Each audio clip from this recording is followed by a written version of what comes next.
आज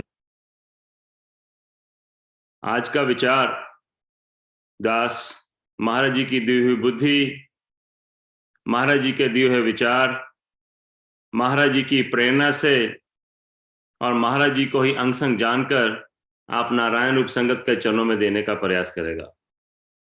आज के विचार का विषय है ईश्वर प्रेम। साधक को यानी कि जो जीव आध्यात्मिक रास्ते पर चलने का यत्न प्रयत्न कर रहा है, उसके लिए ये प्रेम शब्द या ईश्वर प्रेम, इसको अपनी जिंदगी में, अपने दिनचर्या में, अपनी अंतःकरण में इस प्रेम को शामिल करना ही होगा। अन्यथा आध्यात्मिक रास्ता या साधक बनना महज एक ढोंगी होगा इस प्रेम के बिना। और अगर मुझे कुछ भी सीखना है, जैसे मेरी संसारिक सोच है कि मुझे कुछ भी चाहिए, तो मैं हर जगह यही ढूंढता हूं कि मुझे बेस्ट से बेस्ट मिलना चाहिए। इसी तरह अगर मुझे प्रेम भी सीखना है, तो वो भी मुझे बेस्ट से बेस्ट टीचर, जो कि हमारे लिए महात्मा मंगत राम जी से ऊपर कोई नहीं हो सकता, प्रेम भी उन्हीं से सीखना पड़ेगा। उनके जीवन के ऊपर बहुत गहरा अध्ययन करना पड़ेगा। ताउम्र महाराज जी ने प्रेम की, ईश्वर प्रेम की, प्रेमियों के प्रति प्रेम की, हर एक जाने अनजाने के प्रति प्रेम की इस कदर एक्सट्रीम एग्जाम्पल्स हमारे लिए दिए हैं कि अगर उसका जरा सा भी अंश मुझ में आ जाए, तो मेरा आध्यात्मिक रास्ता तय होना शुरू हो जाए।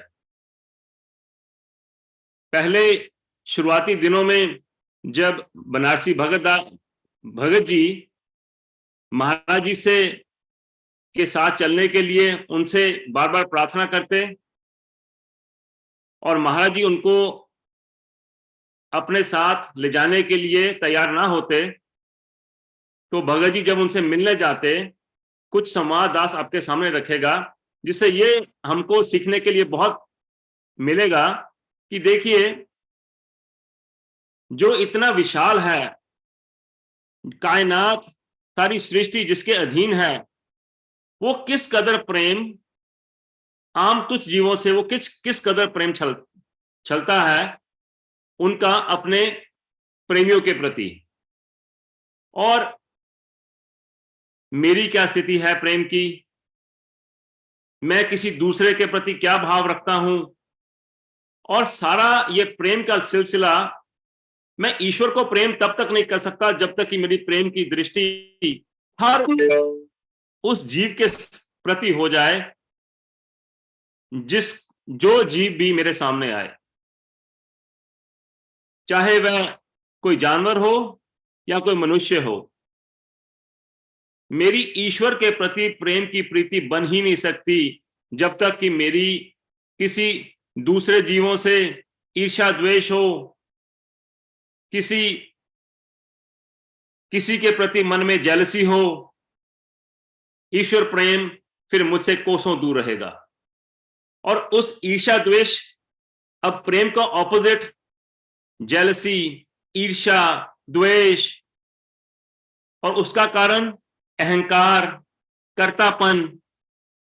और उसकी प्राइम एग्जांपल हम सबको रामायण में रावण का पात्र पता है कि कितना अहंकारी रावण, जिसको 4 वेद कंठस्थ हों, जिसने इतनी रिद्धियां सिद्धियां प्राप्त की हो, अब ये ईर्ष्या द्वेष जेलसी का ही नतीजा है कि अहंकार और कर्तापन इस कदर हो गया कि सारी लंका का सर्वनाश हो गया। 1 लाख पूत 1.25 लाख नाती, ता रावण घर दिया न बाती। अब ये एंड है अहंकार और कर्तापन का। जिस रावण के 1 लाख पूत हो, 1.25 लाख नाती हो, और जब उनके प्राण जाने के लिए निकल रहे हो, तो उनके पास, उनके घर पर उनके पास कोई दिया बाती जलाने के लिए नहीं। तो मेरा भी हर्ष, अगर मेरे मन में ईर्ष्या है, द्वेष है, किसी दूसरे के प्रति निंदा चुगली का मेरा स्वभाव है, तो मेरा अंत भी रावण के जैसे, रावण से बुरा ही होगा, क्योंकि रावण ने तो फिर बहुत कुछ हासिल किया था।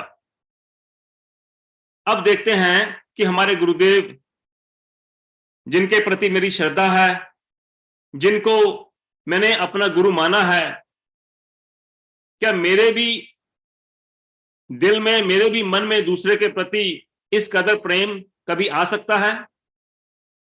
वाक्य है, भगत जी जब महाराज जी से मिलने गए तो महाराज, भगत जी को उस समय बुखार था।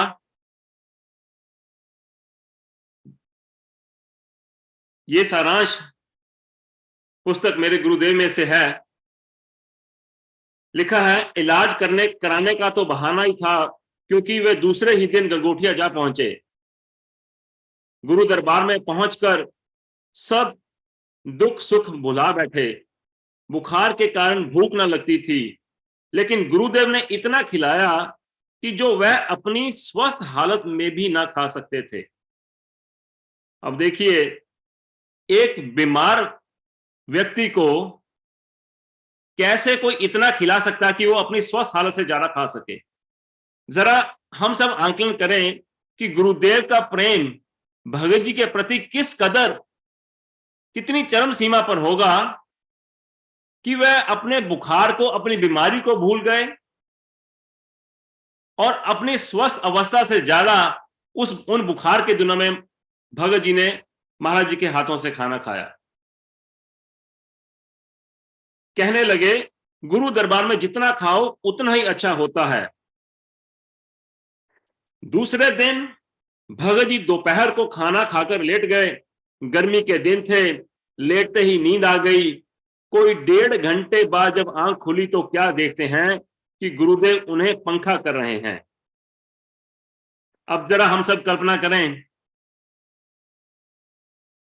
और यह कहना तो मजाक ही हुआ कि मेरे से अगर कोई फाइनेंशियली नीचे है, या मेरे लिए कोई काम करता है,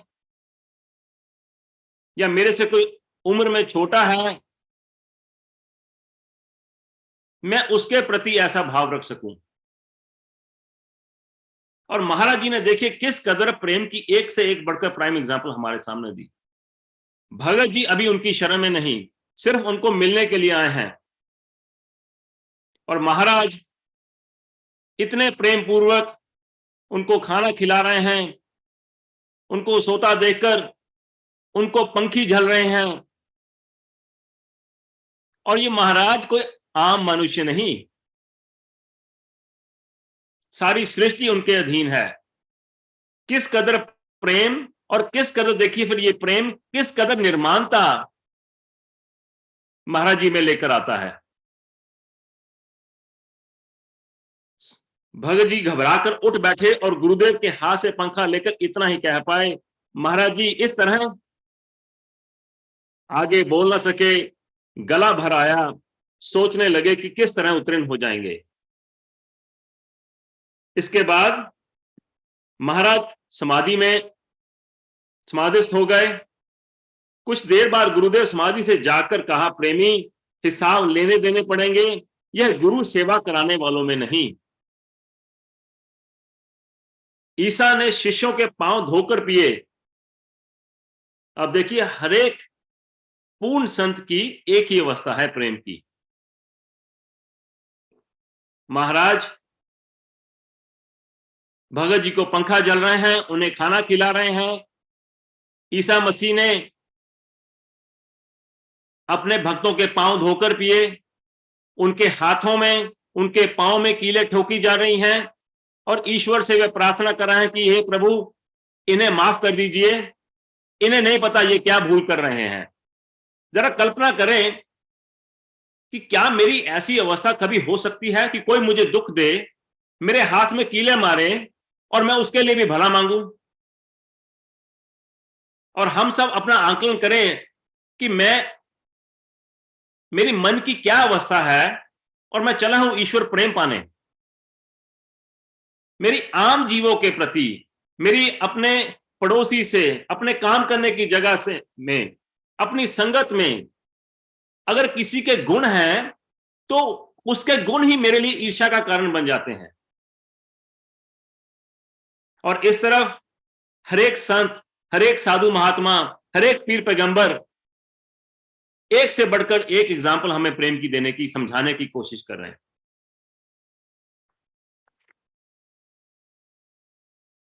इसके बाद जब कभी महाराज जी की बड़ी बहन और भगत जी का महाराज जी के पास आना जाना लगा रहता, तो देखिए किस कदर, कितने प्रेम पूर्वक महाराज उनको कितनी दूर तक छोड़ के आते।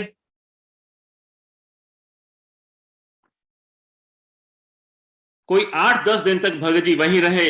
अंत में संसारिक धंधे अपनी तरफ खींचने लगे, तब आज्ञा लेकर गंगोटिया से विदा हुए। गुरुदेव की बड़ी बहन श्रीमती करतार देवी भी उनके साथ चल रही थी। गुरुदेव काफी दूर तक साथ आए। आगे भगत जी कहते हैं, रास्ते में कई बार वापसी के लिए प्रार्थना की। कहते, कोई बात नहीं प्रेमी। चलते चलते स्कूल के पास एक पेड़ के नीचे खड़े हो गए। आपने तब बड़ी बहन जी को प्रणाम किया। दास ने भी 2-3 बार नमस्कार किया। उस समय जाने को जीना चाहता था, ना ही कोई बोलने की हिम्मत हो रही थी।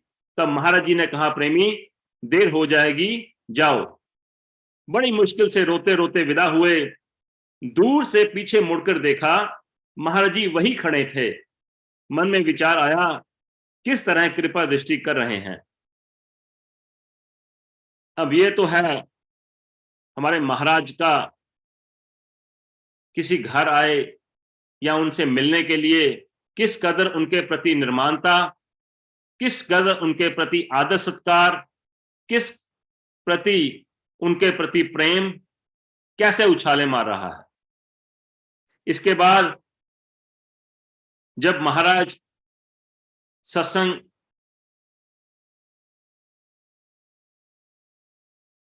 अपना सत्संग बड़ी धूमधाम से महाराज सत्संग हुआ, और महाराज सत्संग में जो प्रसाद बांटने का महाराज बता रहे हैं कि एक बेलचा हलवा परात में डालकर कहा, इस तरह बांटो। कोई 1.5-2 घंटे में 4-5 हजार लोगों ने खाना खाया। सबके खा चुकने के बाद प्रेमियों को महाराज जी स्वयं खाना परोसने लगे। एक दिन पहले जब प्रेमी लोग आए थे, तब भी गुरुदेव ने उन्हें एक पंक्ति में बिठाकर खिलाया था। प्रत्येक प्रेमी के गले में पहले फूलों की माला पहनाई थी, फिर सिर झुकाकर प्रेम करके उन्हें खाने के लिए प्रार्थना की थी। अब फिर देखिए कि महाराज किस हस्ती के मालिक और किस कदर हमारी अवस्था के मुताबिक, हमारे रहन सहन के मुताबिक किस कदर झुककर अपने प्रेम और निर्माणता की एक प्राइम से प्राइम एग्जाम्पल हमको सिखाने और समझाने की कोशिश कर रहे हैं।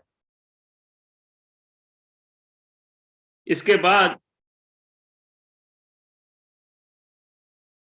एक दूसरी बार जब महाराज जी भगत जी को उसी पेड़ के पास छोड़ने के लिए गए, तो लिखा है, एक बार फिर महाराज जी उनको छोड़ने साथ चल दिए। स्कूल के उसी पेड़ से नीचे खड़े हो गए जहां वे पहले भगत जी को छोड़ते समय खड़े हुए थे। आगे भगत जी कहते हैं, दास ठाकुर जी और उनकी नानी साहबा भी वहीं चरणों में बैठ गए। सिवाय रोने के और कुछ ना बोला जा रहा था। महाराज जी कहने लगे, प्रेमी घबराने की कोई बात नहीं, कई मौके और सेवा के मिलेंगे। बड़ी मुश्किल से प्रणाम करके आज्ञा ली और अर्ज किया, महाराज जी गरीबों पर भी कृपा दृष्टि रखना। श्री महाराज जी के मुख की तरफ देखा, उनकी भी आंखें गीली थी। उस समय की वियोग की घड़ी जब याद आती है तो रोंगटे खड़े हो जाते हैं। आदरणीय प्रेमियों, ये प्रेम का सिलसिला इसकी गंभीरता मुझे समझनी पड़ेगी कि ये जो प्रेम है, ये ना तो मांगने की चीज है। अब देखिए, गुरुदेव ने कभी किसी से निर्माणता की अपेक्षा नहीं की, किसी से प्रेम की अपेक्षा नहीं की। किस कदर अपना प्रेम हर समय बिना मांगे हर एक के ऊपर उन्होंने कितनी शिद्दत से लुटाया। और जो चीज मैं मांगकर हासिल करने की कोशिश करता हूं, जबरदस्ती लेने की कोशिश करता हूं, हम सब के सामने उनकी एग्जाम्पल्स, तमोगुणी जीवों की एग्जाम्पल्स एक से बढ़कर एक है। जैसे दास ने अभी थोड़ी देर पहले रावण की एग्जाम्पल हम सब ने सुनी कि मांग कर लेने से कभी मुझे कोई चीज प्राप्त नहीं हो सकती। और अगर मैं कोई चीज दे रहा हूं तो उसकी भी शर्त है कि मुझे एक्सपेक्टेशन उसके लिए 0 होनी चाहिए।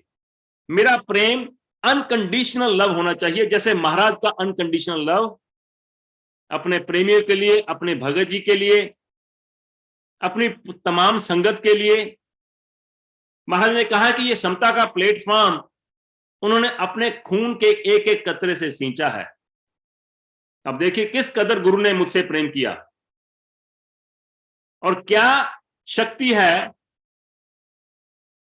कि हम में से ज्यादातर जो अब इस संगत में है, उन्होंने गुरुदेव को देखा नहीं, सुना नहीं, लेकिन क्या चुंबक है, क्या प्रेम की देखिए एक्सट्रीम है कि उनका उस समय का छलकाया हुआ प्रेम, और किस उस प्रेम के सूत्र से हम सब उनके चरणों में बंधे हुए हैं। मेरा प्रेम ऐसे ही हर एक जीव के सामने अनकंडीशनल होना चाहिए, बिना शर्त के मेरा प्रेम। जैसे ईसा मसीह, अभी महाराज ने एग्जांपल हम सबको समझाई कि उन्होंने अपने शिष्यों के चरण धो धो कर पिए। मेरे लिए अगर कोई ईर्ष्या अपने मन में रखे, द्वेष रखे, मुझे कोई दुख दे, अगर मुझे अपना आध्यात्मिक रास्ता तय करना है तो मेरे अंदर भी उसी कदर प्रेम उस जीव के प्रति होना चाहिए कि ये भी मेरे सामने महात्मा मंगत राम जी खड़े हैं। किसी जीव में ईश्वर ने इतनी शक्ति नहीं दी कि वो मुझे सुई की नोक जितना भी दुख दे सके। तो अगर दुख मेरे सामने कोई आ रहा है तो वे मेरे ही किए हुए कर्मों का वह दुख है। और वह दुख अगर मेरा कट रहा है तो उसके प्रति मेरा प्रेम, मेरी निर्माणता और बढ़नी चाहिए कि शुक्र है ये एक दुख मेरे जीवन से कम हो गया, और इस दुख में ईश्वर ने मेरे मन में उस जीव के प्रति ईर्ष्या द्वेष नहीं आने दिया। आगे महाराज जी एक और एग्जांपल कि देखिए कितना प्रेम गुरु के मन में है कि महाराज कोठाला जाने के लिए, कोठाला से वह जब अपने शुभ स्थान गंगोटिया से कहते, लिखा है यहां पर कि इसी तरह महाराज एक बार शुभ स्थान से कोई 12-14 मील के फासले पर किसी गांव में तशरीफ ले गए। पीछे दो प्रेमी दर्शनों के लिए आ गए। पहुंचने पर जब उन्हें पता लगा कि श्री सतगुरु देव जी स्थान पर नहीं है तो उन्होंने श्री महाराज जी को बुलाने के लिए गांव से आदमी भेज दिया। मेरे जैसा ही कोई नालायक होगा कि जिसने ईश्वर को बुलाने के लिए संदेशा भेज दिया और खुद उस गांव तक जाने की तकलीफ गवारा ना की। जब पैगाम लेकर सतपुरुष के चरणों में शुभ स्थान वासी पहुंचा तो शाम हो चुकी थी। संदेशा मिलते ही आपने चलने की तैयारी कर ली। इन विचारों की सूचना मिलने पर आपने फरमाया, राम नाम को मिलने वाला कोई प्रेमी आए सही, उसके वास्ते तो सिर के बल भी चलकर जाना बड़ी बात नहीं। अब देखिए किस कदर गुरुदेव मुझे किसी दूसरे से किस कदर प्रेम सिखाने की कोशिश कर रहे हैं। अभी सुबह ही 12 से 14 मील चलकर एक जगह पहुंचे हैं शाम को वहां पहुंचे हैं और फिर वापस चलने के लिए तैयार हो गए कि उनसे मिलने के लिए कोई आया है। मैं अपने पूरे होश हवास में मैं अपना आंकलन करके देखूं कि मेरी ये कभी क्या अवस्था बन सकती है। अपने आप को मैं बहुत बड़ा समतावादी कहता हूं, सत्संगी कहता हूं। क्या मेरे जहन में किसी दूसरे के प्रति, स्पेशली जो मुझे प्रेम करते हैं उनके प्रति तो प्रेम मेरा स्वाभाविक है, उनके प्रति मेरा आदर सम्मान निर्माणता स्वाभाविक है, लेकिन जो मेरी निंदा चुगली करते हैं, जो मुझे दुख देने की कोशिश करते हैं, क्या कभी उनके प्रति मेरी ये हालत हो सकती है कि मैं उनको सुख देने के लिए कभी 14 मील आऊं और 14 मील जाऊं? इसके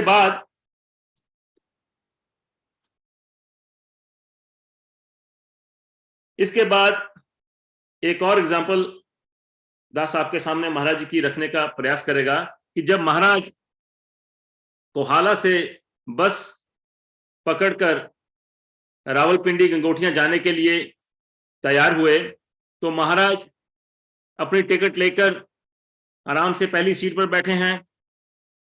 अब देखिए, किसी से जान पहचान नहीं, हम कह सकते हैं कि भगत जी को वो जानते थे, किसी दूसरे अन्य प्रेमी को जानते थे।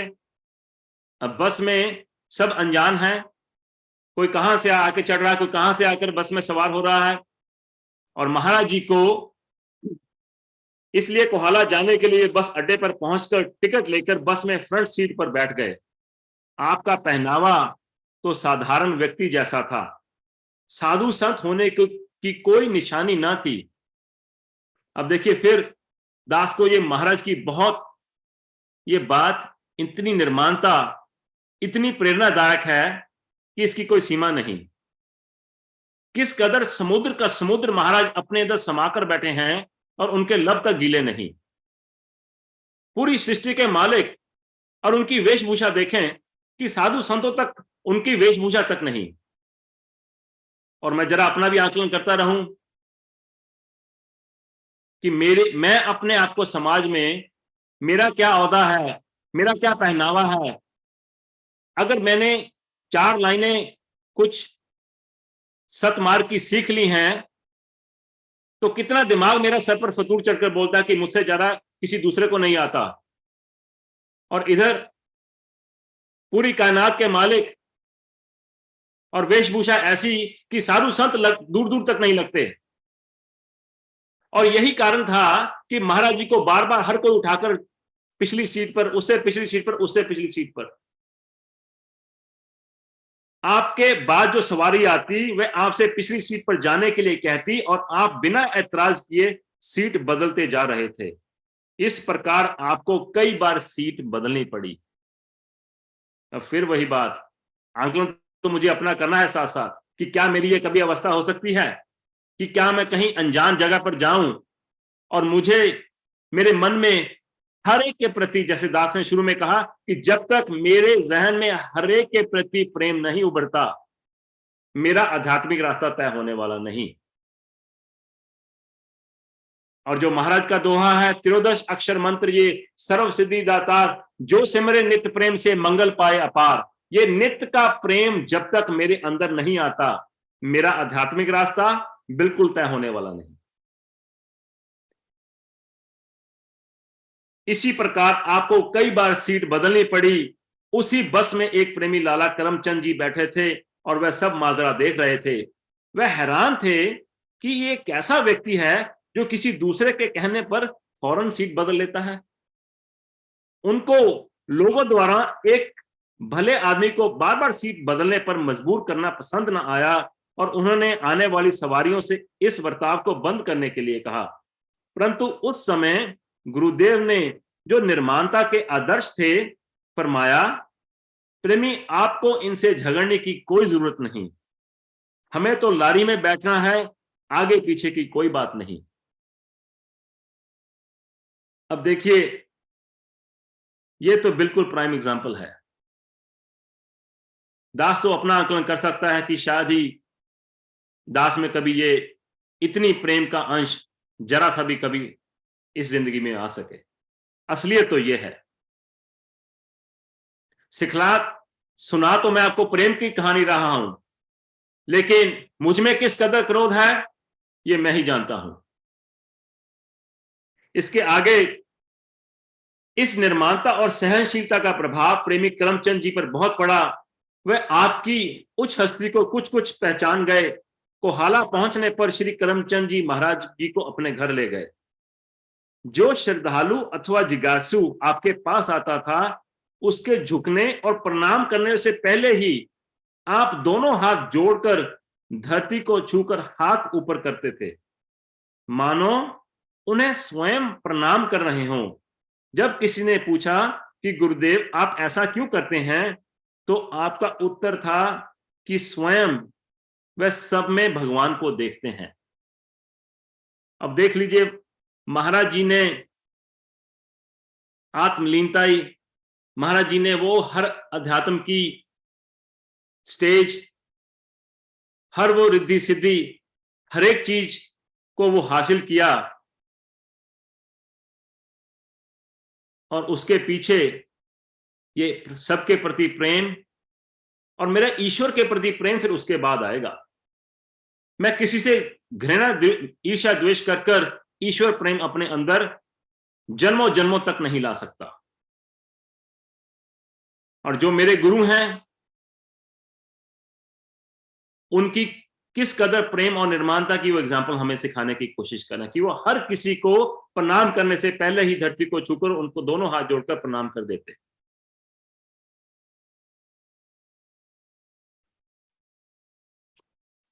कुछ समय शेष है।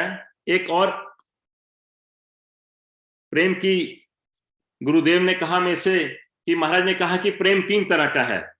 अब इस प्रेम पर मुझे अग्रसर होना है, तो ये 3 तरह का प्रेम महाराज ने हमें सिखाने की कोशिश की है। महाराज जी से प्रेमी ने प्रश्न किया, आपने ये तो ठीक कहा है, लेकिन यह तो अंतरिम चरम सीमा है और आखिरी अवस्था है। वह कौन कौन सी हालतें हैं जिनके अंदर से गुजरकर उस अंतिम पूर्ण अवस्था तक पहुंचा जा सकता है? महाराज का उत्तर, ईश्वर प्रेम की 3 अवस्थाएं हैं: कयासी प्रेम, यकीनी प्रेम, मुकम्मिल यानी पूर्ण प्रेम। अब देखिए, महाराज ने कोई कसर नहीं छोड़ी कि चाहे मैं आध्यात्मिक रास्ते के ऊपर अभी चलना शुरू हुआ हूं, या चलते हुए समय हो गया, या पहुंचने वाला हूं, महाराज ने किस कदर हमें प्रेम करना चाहिए इसकी 3 एग्जाम्पल और इसको आगे पूरा खोलकर समझा दिया। पहला है क्यासी प्रेम। जब सत्संग द्वारा, महापुरुषों और सत्पुरुषों द्वारा सुनकर या शास्त्रों के पठन पाठन द्वारा जानकर जो प्रेम पैदा होता है, वह सुना सुनाया तथा पढ़ा पढ़ाया क्यासी प्रेम कहलाता है।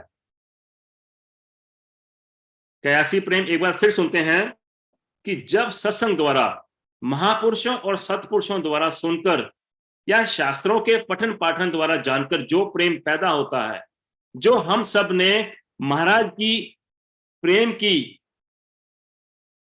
एग्जाम्पल्स हम सब ने सुनी। जाहिर सी बात है, इतने प्रेम की एग्जाम्पल सुनकर किसके मन में, किसके हृदय में प्रेम नहीं उठेगा? और महाराज कह रहे हैं कि यह प्रेम की पहली स्टेज है। जो प्रेम पैदा होता है वह सुना सुनाया तथा पढ़ा पढ़ाया क्यासी प्रेम कहलाता है।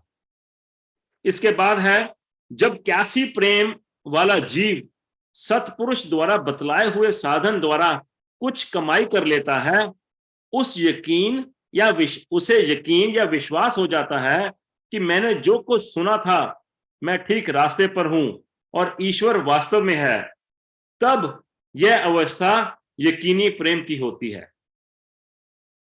इससे अगला तीसरा, इसके बाद जीव ज्यादा से ज्यादा अभ्यास धारण करता है और मुकम्मिल प्रेम प्राप्त करके अपने आप को प्रभु सत्ता में मुस्तर्ग यानी लीन कर देता है।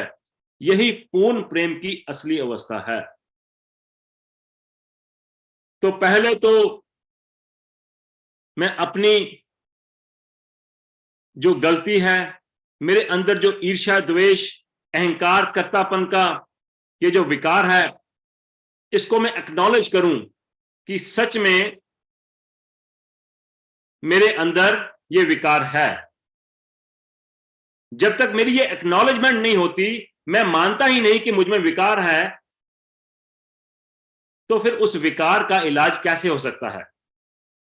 और जब मैं ये मान लूं, उसके बाद महाराज जी ने कहा कि फिर मेरा जो सत्पुरुषों के उनके जीवन से सीखने का सिलसिला शुरू होता है।